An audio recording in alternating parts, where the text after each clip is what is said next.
Hi. It's a little bit late, but how are you doing? So this week we are talking about cravings, and I tried to kind of give a snippet of what really a craving is.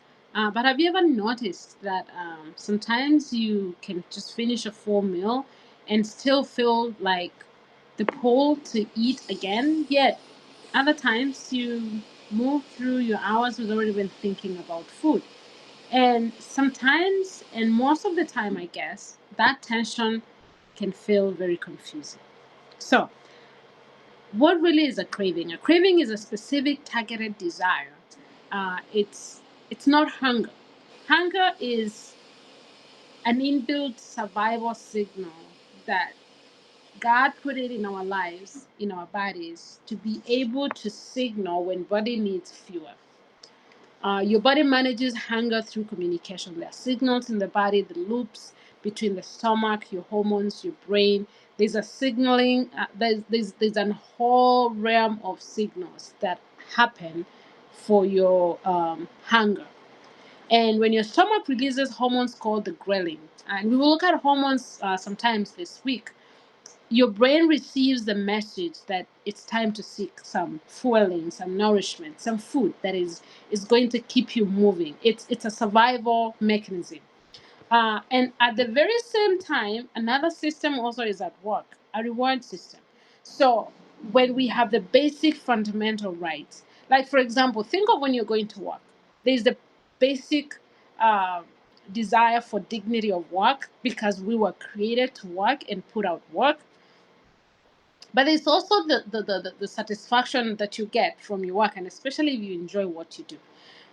And sometimes you can just go to work not because you really enjoy what you do, not because there's any reward, but it's just the basic duty of human beings. Man was created to work, and a good human being will have that desire to work, to do something.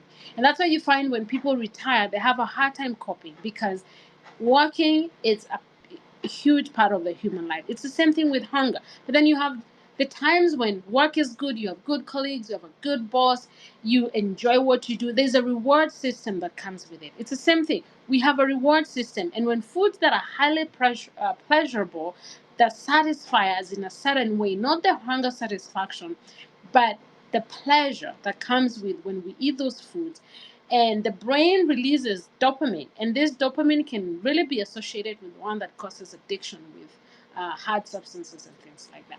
So that experience, when it gets stored inside your brain and it begins to build, and the brain starts to getting preference to certain foods, you have a tendency to go to enjoy work when there's a good environment. So your brain registers a reward. I love what I do, I love where I'm going, and your brain wants to go there.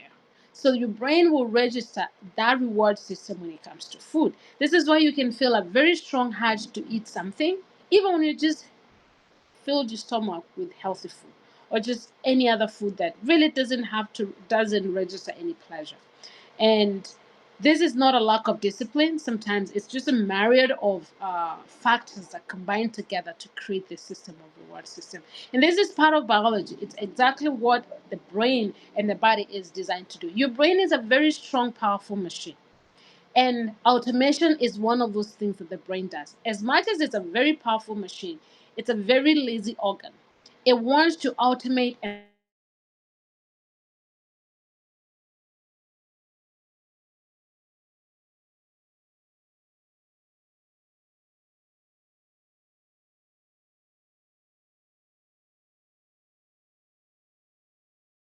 let me try to fix that. There we go. So when that happens, so your body was created with very high signals that are meant to guide you, and those signals are very helpful, but not always precise, not always what is needed. So sometimes when we follow those signals blindly, and this is what the Bible calls the appetites of the body. We have to put it in our minds, not the mind, the biological mind. We have to have the intuition to know when the brain is signaling to the wrong direction. So, growth happens as you learn to pause, interpret what your body is communicating, and choose your response with intention rather than reacting automatically. So this is where we start seething in those appetites of the flesh, appetites of the body. So for example, next time when you start to feel like you want something, pause, reflect, give yourself a minute or two to ask yourself, when did I lastly eat? Am I feeling physical hunger? Is it emotional hunger? Is it um, what is it that I'm feeling really? Because when you start doing those diagnostic questions, then you will start learning your body. And then, just because this is just a preview, and we will get into really in depth of now the signals that lead to these registrations in our brain of hunger or craving, and the difference of it when we start digging into the hormones that are related to that. But now, in closing, what I want you to understand is what is happening in your body should not bring shame, because it's our body. It's a broken machine, but it's a machine, and it is powerful. But it wants to cost out. It wants to be lazy. It wants to sit at a certain place, and it wants to gravitate towards things that bring pleasure. And most of the time, the things that bring us pleasure, they're not necessarily the things that keep the machine itself working to its optimal. So shame tends to be come into when we find ourselves that we are having a hard time to let go of those really strong appetites that we know they're leading us into the wrong place.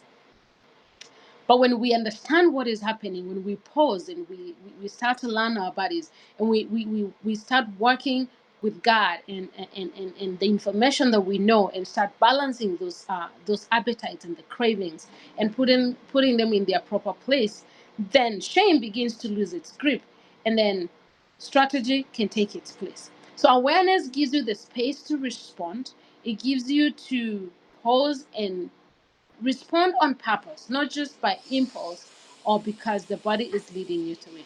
So next time we're going to be looking at hormones and just trying to understand what is this process looking like, and then eventually we'll be able to look. So what can we do? But one of the things that you can do right now, even before you understand the entire process, is pause, reflect a minute or two, and ask yourself, when is it the last time I ate? Am I feeling physical hunger? Is it emotional?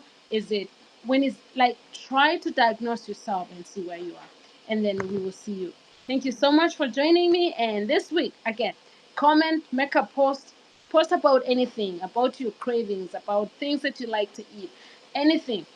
Let's work on the leaderboard, and whoever is going to be leading by Sunday will be able to gain themselves a one-on-one call with me, and I'm looking forward to that. Thank you so much. You have a blessed time. Thank you. Bye-bye.